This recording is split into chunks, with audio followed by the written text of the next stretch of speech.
Ako po si May. Nandito po ako sa Japan. Taga Bulacan po ako. Ngayon po yung video na to, gusto ko po sanang i-share sa inyo kung ano yung pagkain ng mga Japanese kapag New Year na. Ang tawag po doon ay osechi. Napaka-cute po noon. Maraming recipe. Siguro mga 20 recipe po ang nandoon sa loob ng lagyan po ng osechi na yun. Hindi ko na po pakita sa inyo kung paano gawin yon. I-share ko na lang po kung ano yung itsura ng pagkain na yon at kung ano yung mga ingredients.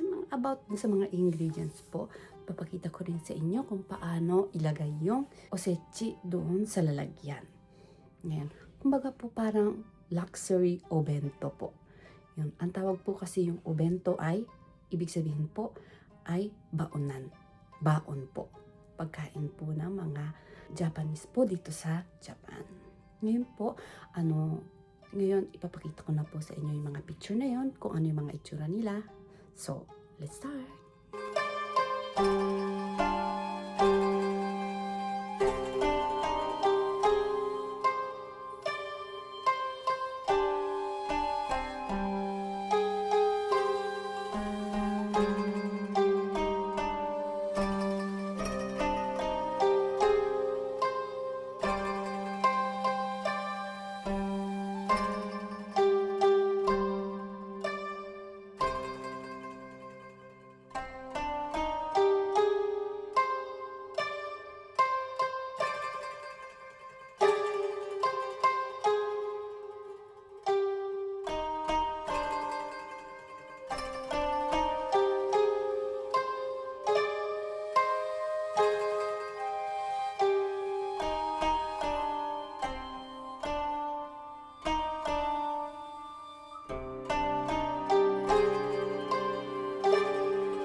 Dito, nilalagyan po natin ng cup for division para mas maganda yung makita natin sa paningin.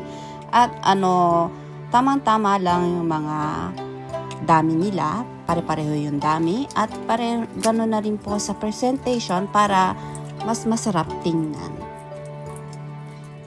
Yung size po ng cup ay size 8 po yan. Yan yung po yung mga ordinary na ginagamit natin for cupcakes. At nabibili din po yan sa 100 shop.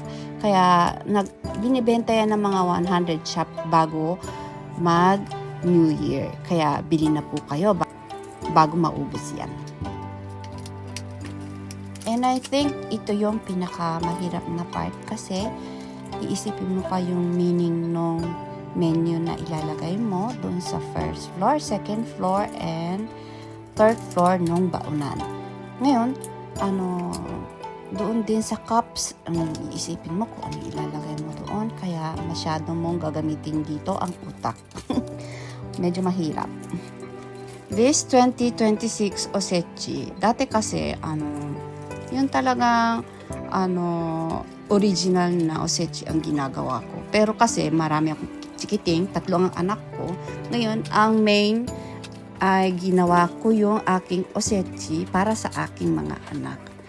Kasi hindi sila kumakain doon sa mga karamihan kasi nga medyo panlasang matatanda kasi. Hindi nila gusto. Laging natitira. Kaya iniba ko ang tema ng aking osechi ngayon. Yung una natin ilalagay na to, ito yung kamote. Ang tawag dyan, kurikintong. Yung meaning po niyan, yung money luck. Pamparami ng pera kasi kulay dilaw po.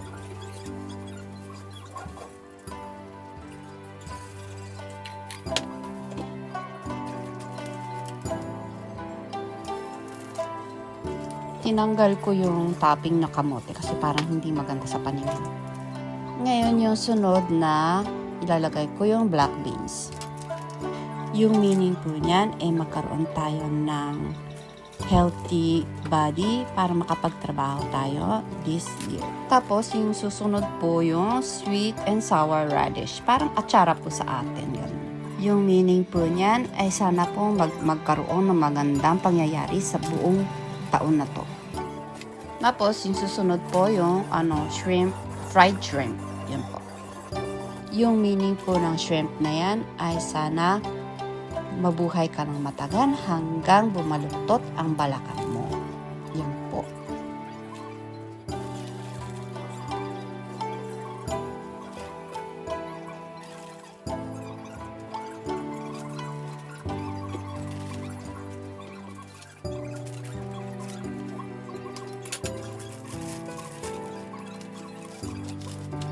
Yung sunod naman po, ito po ang tawag dyan ay kamaboko. Japanese fish cake po ang tawag dyan. Yung hugis po ng kamaboko ay kahawig po kasi ng sun rising. Kaya yung ibig sabihin niyan, this year, para sana magkaroon tayo ng lucky at hindi tayo maka-encounter ng hindi magagandang pangyayari this year.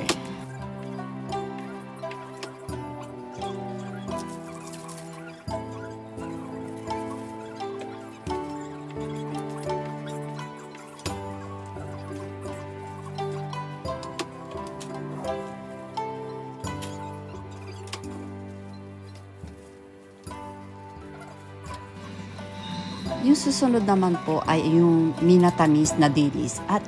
Minatamis po iyan. Ang meaning po niyan ay sana magkaroon tayo ng maraming ani or it means maraming income. Okay? Yung susunod naman po ay ang tawag dyan ay datemaki. Ang ingredients po niyan ay fish cake, tapos itlog at saka medyo matamis po yan. Ang ibig sabihin po niyan ay ang tungkol sa pag-aaral at sa trabaho po. Sana po magkaroon ng knowledge. Ganyan. Uy, may tumitikim. Nako, hindi ako matatapos niyan. Yung susunod naman po, yung red beans. Wala naman po meaning yan para sa akin kasi paborito ko po yan kaya nilagay ko. Maganda rin po sa paningin. Ganun naman po. Yung susunod naman po yung kurumi. Yan po yung walnuts. Beauty care po yan. Baga natural cosmetics po yan. Yan po ay para magkaroon tayo ng magandang balat. Ayun, tapos na po yung first floor natin. O susunod na po dun sa second floor ng ating osechi box. Ngayon sunod po yung gobo kimpira. Yan po yung Japanese burdock root. Ang ibig sabihin po niyan ay magkaroon tayo ng malakas na pangangatawan. Kumbaga parang ugat na may malakas na pangangatawan. Ganun. Tapos yung nilagang itlog. Yung sunod naman po yung shiitake mushroom. Yung susunod naman po, yung labong. Yan po. Pinakulo po yan sa matamis na medyo midashi. Yan po. Masarap po yan. Yung susunod naman po yung kaki fry. Ano po yung fried oyster. Yan po wala naman po meaning yan. Request po ng anak ko yan.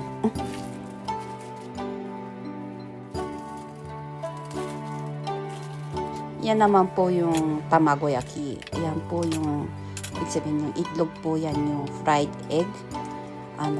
Ibig sabihin po niyan ay magkaroon ng maraming anak. Ganon. Ang sunod naman po yung torino karage. Ano po yan? Fried chicken po yan. Request po ng anak ko. Ang sunod naman po, ito po hirekatsu. Ito yung pork fillet katsu. Ito rin po, request ng anak ko. At nilagyan ko ng Filipino food, lumpiang Shanghai. Paborito ko po yung lumpiang Shanghai, kaya nilagyan ko po. At ito naman po yung pugo. Yan.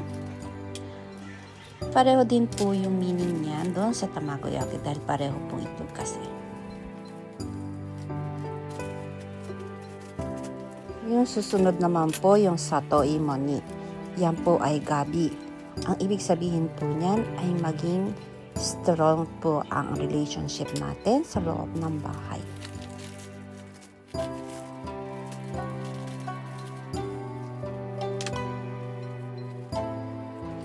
Tapos Tapos nilagyan ko po ng broccoli para mas magandang tingnan, di ba?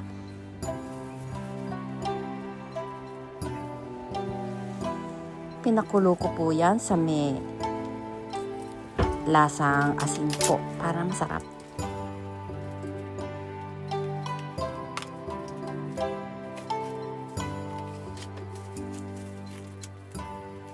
Yung susunod naman po, yung chikuzenni. Yan po, ang meaning po niyan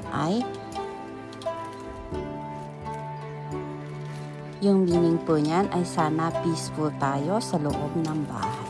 Hindi tayo nag-aaway-away, sana magkakasunod tayo.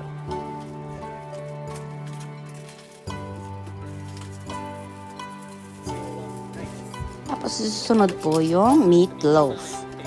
Yan po, wala naman po meaning yan. Pero para sa akin, gusto ko pong kainin kasi yan, kaya nilagyan ko po.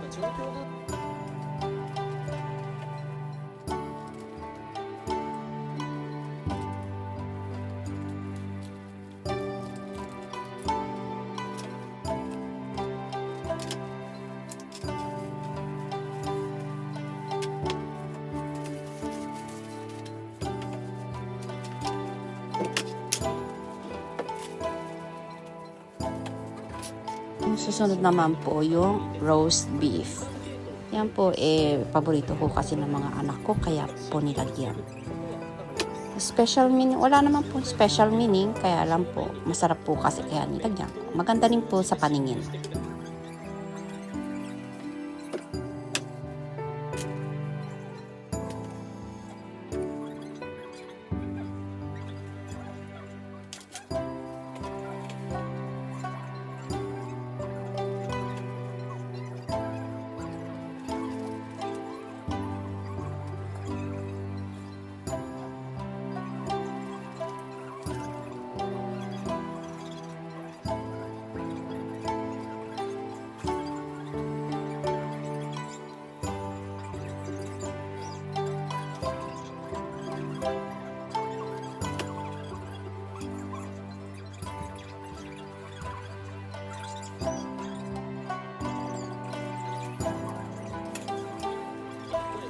Tapos po yung butano kakuni. Ito po yung nilaga na pork. Ang lasa po niyan medyo nilasa na sa toyo at medyo matamis po yan. Sarap po yan, malambot. Hiwain po niya. Kumbaga, kung naririnig kong alam niyo po yung pangalang chashu, iyan po yan.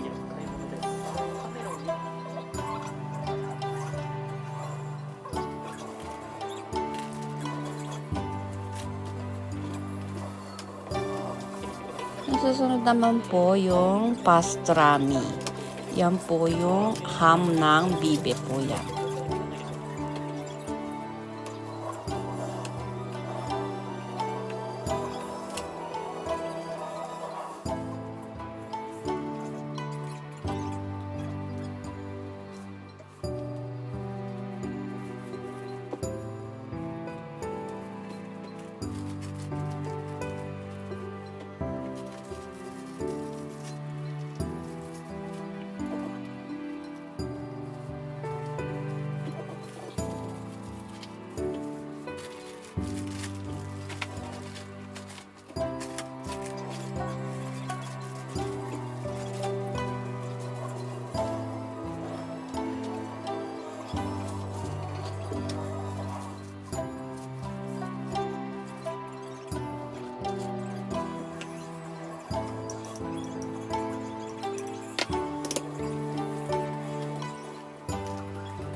On the last part na po, ayusin ko lang po yung mga bagay sa paligid at saka yung mga dumi. Ayan, ayusin ko lang po muna.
Sana tumulo na po yung mga laway nyo. Masarap po yun. Kaya lang, karamihan po nun, medyo matatamis. At may maasim din po ang mga lasa nun. O lang po na ginagawa ko po itong osechi ng 15 to 16 years na po kasi paborito ko po na mahirap gawin pero napakasarap po. Yung karamihan gagawin ko po ay habang nandito sa Japan kung paano gawin yung mga Pinoy food and Japanese food. Yung mga Pinoy food po ay napakahirap pong gawin dito sa Japan kasi limited po ang mga ingredients. Pwede pong pwede pong bumili sa Amazon na yung mga ingredients po. Pero kapag kasi po nasa Amazon na, medyo mahal po kasi. Alam niyo naman po, di ba? Na kapag ibang bansa ang ibang produkto, galing sa ibang bansa, na ibang produkto, medyo mahal po. Kaya, challenge po natin yung mga Pinoy food and Japanese food na yung gagamitin nating ingredients ay yung binibenta dito. Kaya po, kung interesado kayo, suportahan niyo po ako para magkaroon po tayo ng maraming menu. Salamat po! See you on my next video. Bye!